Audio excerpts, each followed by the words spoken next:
Bayan, halos 3 araw po ang inabot bago idineklarang under control ang sunog sa Navotas Sanitary Landfill. Nagsanib puwersa ang mga tauhan ng Philippine Air Force at Bureau of Fire Protection para maapula ang sunog. Sa laki ng sunog, umabot sa Karatig Lungsod ang usok nito. Yan ang ulat ni J.M. Thompson.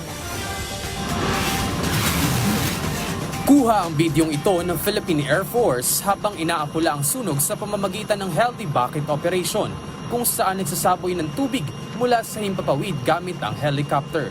Sa laki ng sunog sa Navotas Sanitary Landfill, kinakailangan na ng tulong ng Bureau of Fire Protection ang Philippine Air Force para apulahin ang nasabing sunog.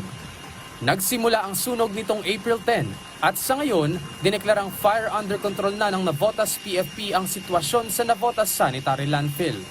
Sa kanilang inisyal na pag-aapula, gumamit ang BFP ng heavy equipment upang magsagawa ng trenching sa higit na naapektuhang landfill upang mapigilan ang pagkalat ng apoy dahil hindi agad naisagawa ang reinforcement operations dahil masyadong mababa ang level ng tubig dagat noong nag-umpisa ang sunog.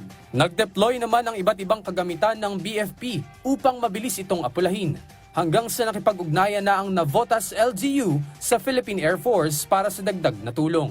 Sa nagpapatuloy na investigasyon, hindi pagmamay-ari ng Navotas City ang luma at saradong landfill na ito na matatagpuan sa isang isla.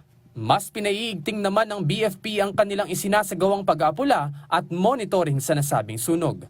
Kaugnay rito, dahil sa laki ng sunog, umabot na sa Karatig Lungsod ang usok mula rito. Kasalukuyan namang nagsasagawa ang Environment Management Bureau NCR ng aerial assessment upang malaman ang mga apektado ng usok dulot na sunog.